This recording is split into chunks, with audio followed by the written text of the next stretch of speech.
Snow whipped across the frozen plains, turning everything into a white grave. Mara trudged through knee-deep drifts, her youngest clinging to her chest, shivering. The other three followed behind, their small faces pale from hunger. Each step felt heavier than the last, but she had no choice. Hunger could kill faster than frostbite, and today she was determined to feed them, no matter what it cost her. Her hands were red and cracked, trembling as she knocked on every cabin door. No one answered, and the few who did sneered at her ragged clothes. "Go home," one man laughed. "Your children will eat snow if you don't work for it." Mara's chest tightened. She felt the bitter weight of helplessness crushing her spirit, yet she whispered to her children, "Keep moving. We will survive." The wind carried her cries across the snowy town, but no one seemed to care. Each hut she passed smelled of firewood and cooked meals, mocking her. She pressed on, barely noticing her frozen feet. Behind her, the children stumbled and fell, moaning in despair. Mara's heart broke, but she pulled them up with trembling hands, swearing silently, "I will not let you starve. Not today." Then she saw him, a cowboy riding through the storm, lantern swinging from his saddle horn. He was tall, broad-shouldered, moving with confidence that made the snow part before him. Mara froze. Her eyes met his, a stranger, yet somehow safe. The wind tore at her thin shawl, but he spurred his horse forward and dismounted. Boots crunching on the icy ground, eyes fixed on her desperate family. "You're far from home," he said, voice deep and calm, cutting through the howl of the wind. Mara shook her head, unable to speak through her shivering lips. Her children pressed closer, looking up at this man as if he were a god sent to save them. He knelt down, brushing snow from the baby's face, his eyes scanning each child, silently promising they would not be left to the merciless cold. "Please." "Sir," Mara finally gasped, "we have nothing." "I have no food." Her voice cracked. The cowboy's gaze softened. He rested a strong hand on her shoulder, steadying her. "Your children won't starve again," he said simply. It wasn't a question, not a threat, but a vow. Mara felt warmth seep into her frozen bones for the first time in weeks. Hope dared to rise, fragile but real. He led them to his cabin, a sturdy timber structure half hidden by snow-draped pines. Inside, the fire blazed, lighting up the faces of the children with golden warmth. The smell of cooked stew filled the air, making Mara's stomach ache with longing. She had not imagined such comfort in months. He placed bowls in front of the children, and for a moment, the world outside ceased to exist, only safety, food, and the promise of protection. The cowboy, whose name she learned was Bo, refused payment or thanks.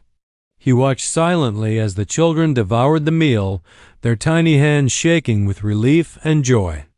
Mara's tears slipped freely now, hot against her cold cheeks. She wanted to speak, to say something that would honor this man, but words failed her. He merely nodded once, quietly, letting action speak louder than anything she could say.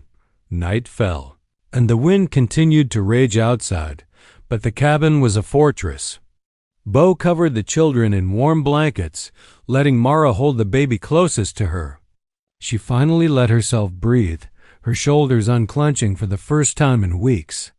Outside, the snowstorm roared, but inside, she felt a glimmer of a future she had long stopped imagining, a life where her children were safe. And she was not alone, but the past refused to stay buried. Through the window, shadows moved, figures of the men who had refused her pleas for help, now stalking her family, seeking control, judgment, and cruelty. Mara's heart raced. Bo noticed immediately, eyes narrowing. "They won't touch you here," he said, hand tightening on the rifle by the door. His protective stance was unmistakable. Mara realized he meant it. No one would hurt her children again. Hours stretched, filled with firelight and quiet tension. Bo spoke softly to Mara, asking her story, yet never prying where she was uncomfortable. Her past came out in pieces stolen meals, nights spent crying in the cold, desperate hunts for food. Bo listened, nodding, not with judgment, but with understanding. Every word of her suffering seemed to fuel his resolve.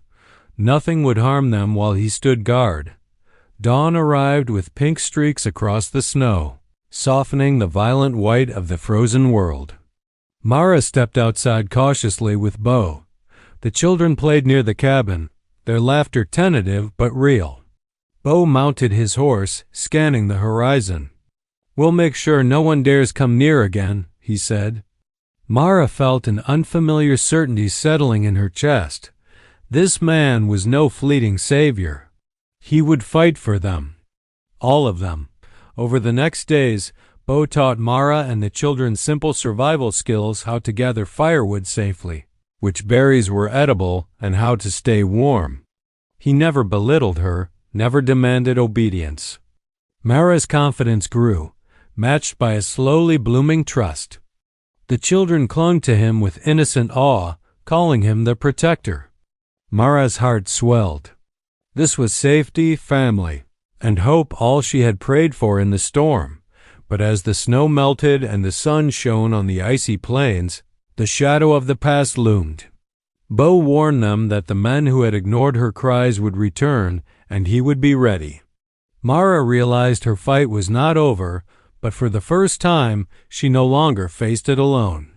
With Bo beside her, she felt the strength to protect her children, to live, and to believe that even in a cruel world, love could shield them from hunger, fear, and despair.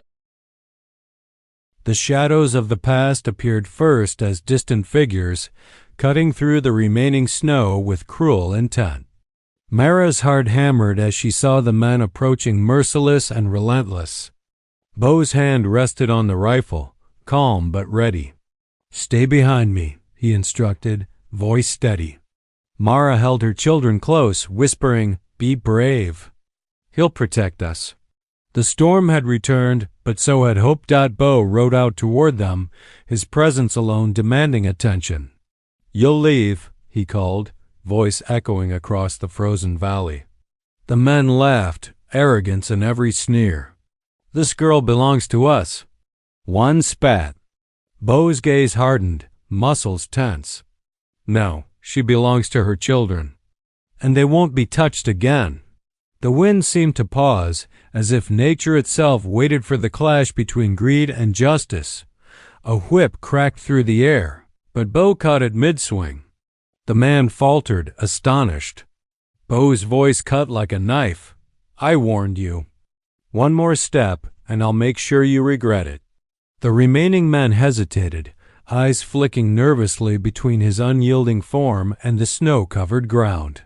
For the first time, Mara realized the depth of his courage and that her family was truly safe under his protection. Bo's daughters peeked from the cabin, gripping Mara's hands. "Papa, they're coming," the youngest whispered. Bo nodded, but his eyes never left the intruders. "Then they'll see what happens to those who threaten my family." The men exchanged uneasy glances. Bo's calm confidence, tempered by a simmering fury, was unshakable. Mara felt the weight lift slightly. He truly meant every word. The intruders finally retreated, muttering threats they did not dare act on. Bo returned to the cabin, brushing snow from his coat. Mara's knees gave out, relief flooding her body. "They won't hurt us again?" she asked. He smiled softly, shaking his head. "Not while I breathe. You and your children are safe now."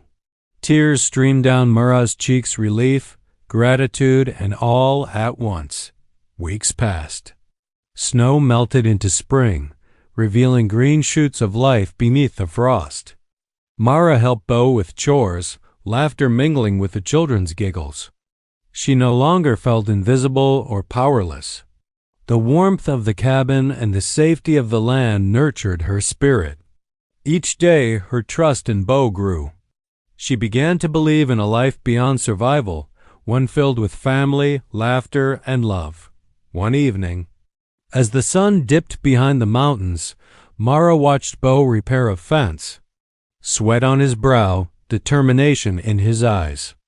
She felt something stir in her chest, an emotion she had thought buried, hope.